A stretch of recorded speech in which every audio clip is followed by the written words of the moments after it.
ഈ വാക്കുകളിൽ അല്ലെങ്കിൽ സംസാരത്തിൽ ജ്ഞാനം ഉണ്ടാകുക എന്ന് പറയുന്നത് വളരെ വളരെ പ്രധാനപ്പെട്ട ഒരു കാര്യമാണ്. എന്താണ് ഈ വാക്കുകളിൽ അല്ലെങ്കിൽ സംസാരത്തിൽ ജ്ഞാനം ഉണ്ടാകുക എന്ന് പറഞ്ഞുള്ള അർത്ഥം? ഒത്തിരി നേരം നന്നായിട്ട് നല്ല വാക്കുകളിലൂടെ സംസാരിക്കാൻ കഴിവുള്ള ആൾക്കാർ ഇവരാണോ ഈ വാക്കുകളിൽ അല്ലെങ്കിൽ സംസാരത്തിൽ ജ്ഞാനമുള്ള ആൾക്കാർ? അല്ലെങ്കിൽ ഒത്തിരി നന്നായിട്ട് വാക്ചാതുര്യത്തോടെയൊക്കെ സംസാരിച്ച് ആൾക്കാരെ കയ്യിലെടുക്കാൻ കഴിവുള്ള ആൾക്കാർ ഇവരാണോ ശരിക്കും ജ്ഞാനത്തിലൂടെ സംസാരിക്കുന്ന ആൾക്കാർ? അല്ല. ശരിക്കും ഈ വാക്കുകളിൽ അല്ലെങ്കിൽ സംസാരത്തിൽ ഉണ്ടാകേണ്ട ജ്ഞാനം എന്ന് പറഞ്ഞു കഴിഞ്ഞാൽ അതിനർത്ഥം എന്താണെന്നറിയാമോ? എന്ത് പറയണം, എന്ത് പറയണ്ട, എന്ത് ചോദിക്കണം, എന്താണ് ചോദിക്കേണ്ടാത്തത്, അതുപോലെ തന്നെ സംസാരിക്കുമ്പോൾ എവിടെ നിർത്തണം, ഇങ്ങനെയൊക്കെയുള്ള നല്ല ബോധ്യങ്ങൾ ഉള്ളിൽ നിറച്ചുകൊണ്ട് സംസാരിക്കുന്ന സംസാരങ്ങളാണ് ശരിക്കും ജ്ഞാനത്തിലുള്ള സംസാരം എന്ന് പറയുന്നത്. ഇന്ന് നമ്മുടെ ഇടവപ്പള്ളിയിലൊക്കെ ഉണ്ടല്ലോ, പേടിച്ചിട്ട് വരാത്ത ആൾക്കാരുണ്ട്. നമ്മുടെ നാട്ടിൽ അല്ലെങ്കിൽ നമ്മുടെ ഇടവകയിലെ ചില മനുഷ്യരുടെ ചോദ്യങ്ങളെ ഭയന്നിട്ടാണ് ചില ആൾക്കാർ പള്ളി വരാത്തത്. അവർക്ക് വിശ്വാസം ഇല്ലാത്തതുകൊണ്ടോ ഇടവക വികാരത്തിന് ഇഷ്ടമില്ലാത്തതുകൊണ്ടോ പുണ്യാളന് ഇഷ്ടമില്ലാത്തതുകൊണ്ടോ ഒന്നുമല്ല. ചിലരുടെ ചോദ്യങ്ങളെ സംസാരങ്ങളൊക്കെ ഭയന്നിട്ടാണ് ഇവർ പള്ളി വരാത്തത്. എന്താണ് ഇവർ ചോദിക്കുന്ന ചോദ്യങ്ങൾ എന്നറിയാമോ? വിവാഹപ്രായമായിട്ടും വിവാഹം നടക്കാത്ത ആൾക്കാരുണ്ടാവും. അപ്പോൾ അവർ പള്ളി വന്നു കഴിയുമ്പോൾ ഇവർ കാണുമ്പോൾ ചോദിക്കുന്ന ആദ്യത്തെ ചോദ്യമാണ്, കല്യാണമൊന്നും ആയില്ലേ? ഇനിയിപ്പോൾ കല്യാണം കഴിഞ്ഞിട്ട് ഒരു 3-4 വർഷം അങ്ങോട്ട് ആയെന്ന് വിചാരിക്കുക. അവരെ ആദ്യം കാണുമ്പോൾ ചില ആൾക്കാർ ചോദിക്കും, ഇതുവരെ വിശേഷമൊന്നും ആയില്ലേ? ഇതുവരെ മക്കളൊന്നും ആയില്ലേ? വിദേശത്തേക്ക് പോകാനായിട്ട് നോക്കുന്ന ആൾക്കാർ വർഷങ്ങളായിട്ട് അവനല്ലെങ്കിൽ അവളിങ്ങനെ പോകാനായിട്ട് ആഗ്രഹിച്ച് പ്രാർത്ഥിച്ചൊരുങ്ങായിരിക്കാം. പോകാൻ പറ്റാത്തതിൻ്റെ വിഷമവും നിരാശയൊക്കെ ഉള്ളിലുണ്ടാവും. അവരെ കാണുമ്പോൾ ചിലർ ആദ്യം ചോദിക്കുന്ന ചോദ്യമാണ്, ഇതുവരെയായിട്ട് പുറത്തേക്ക് പോകാനൊന്നും ആയില്ലേ? പ്രിയപ്പെട്ടവരെ, ഇങ്ങനെയുള്ള ആവശ്യങ്ങളൊക്കെ നടന്നു കിട്ടാൻ വേണ്ടിയിട്ട് ഈ പള്ളി വന്ന് നന്നായിട്ട് പ്രാർത്ഥിക്കണമെന്ന് ആഗ്രഹമുള്ള ആൾക്കാരും ഉണ്ടാവും അതിനകത്ത് കുറച്ച് പേര്. പക്ഷേ ഇവർ വരത്തില്ല. കാരണം എന്താണെന്നറിയോ? ഇവരുടെ ജീവിത പ്രശ്നങ്ങളെക്കുറിച്ചാണ് ഇവർക്ക് ചോദിക്കാനായിട്ടുള്ളത്. ചില ആൾക്കാരുണ്ട് ഇടപ്പള്ളിയിൽ കുർബാന കഴിഞ്ഞപാടെ അവർ ചോദിക്കുന്ന ആദ്യത്തെ ചോദ്യം അതായിരിക്കും. വേറെ ലോകത്തിൽ എന്തെല്ലാം കാര്യങ്ങൾ സംസാരിക്കാനുണ്ട്. ശരിക്കും ഇവരെക്കുറിച്ച് സുഭാഷിതങ്ങളുടെ പുസ്തകം 12-ാം അധ്യായത്തിൻ്റെ 18-ാം തിരുവചനത്തിൽ പറയുന്നുണ്ട്. അവിടെ വചനം പറയാണ്, തുളച്ചു കയറുന്ന വാള് പോലെ വീണ്ടും വിചാരമില്ലാതെ വാക്കുകൾ ഉപയോഗിക്കുന്നവരുണ്ട്.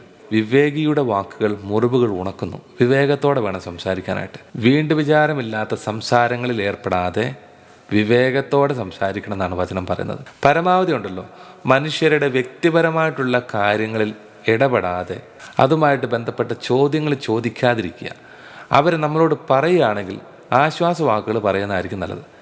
അവർ നമ്മളോട് ഇങ്ങോട്ട് പറയുന്നില്ലെങ്കിൽ അങ്ങോട്ടേക്ക് പോയി ചോദിച്ച് അവരുടെ വിഷമം കൂട്ടരുത്. അത് ശരിക്കും കൂനുമേൽ കുരു പോലെയായിരിക്കും.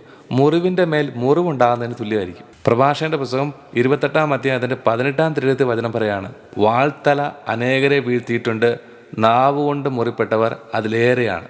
കണ്ടോ, വാക്കുകൾക്ക് വാളിനേക്കാൾ പവർ കൂടുതലാണെന്നാണ് പറയുന്നത്. നമ്മുടെയൊക്കെ നാട്ടിൽ ഭീകരവാദികളുണ്ടെങ്കിൽ അവർ പോലും ഒരിക്കലും നമ്മുടെ ആത്മീയ കാര്യങ്ങളെ തടയത്തില്ല. ഇവിടെ കുറച്ച് ആൾക്കാരുണ്ട്, ഇവരുണ്ടല്ലോ ചിലപ്പോൾ എത്ര പ്രാർത്ഥിക്കുന്നവരാണെങ്കിലും ചില ഭീകരവാദികളെക്കാളും പേടിക്കേണ്ടവരായിരിക്കും ഇവർ.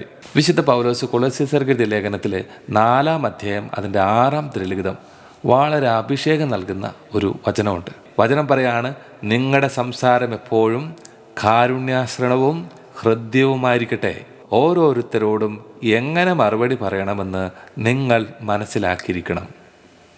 പ്രിയപ്പെട്ടവരെ, ഓരോരുത്തരോടും എന്ത് ചോദിക്കണം, എന്ത് ചോദിക്കണ്ട, എവിടെയാണ് സംസാരം നിർത്തേണ്ടത്, എവിടെയാണ് ഒരു ലിമിറ്റ് ഇടേണ്ടത്, അത് നമ്മൾ പ്രത്യേകം ശ്രദ്ധിച്ച് ജ്ഞാനത്തിൽ സംസാരിച്ചില്ലെങ്കിൽ നമ്മുടെ വാക്കുകൾ മറ്റുള്ളവർക്ക് ദോഷമായിട്ട് മാറും.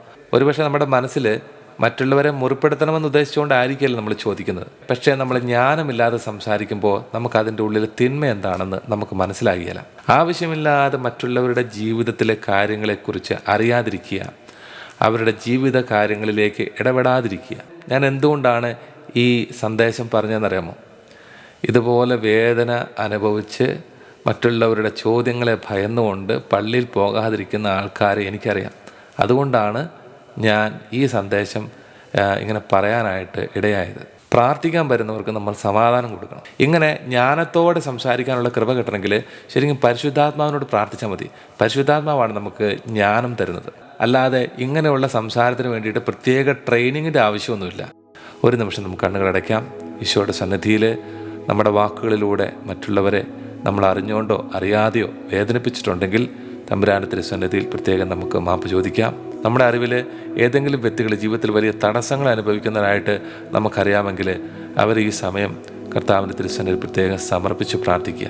നമ്മൾ അങ്ങനെയുള്ള വലിയ തടസ്സങ്ങളിലാണ് ജീവിക്കുന്നതെങ്കിൽ കർത്താവിൻ്റെ കരങ്ങളിലേക്ക് നമ്മുടെ ജീവിതത്തിലെ എല്ലാ സാഹചര്യങ്ങളെയും എല്ലാ ബുദ്ധിമുട്ടുകളെയും സമർപ്പിച്ചുകൊണ്ട് പ്രാർത്ഥിക്കുക. ദൈവം നിൻ്റെ ജീവിതത്തിൽ ഈ ആശീർവാദത്തിലൂടെ ഇടപെടട്ടെ എന്ന് പ്രത്യേകം പ്രാർത്ഥിച്ചുകൊണ്ട് ഈ ആശീർവാദം സ്വീകരിക്കാം. ദിവ്യകാരുണ്യമേ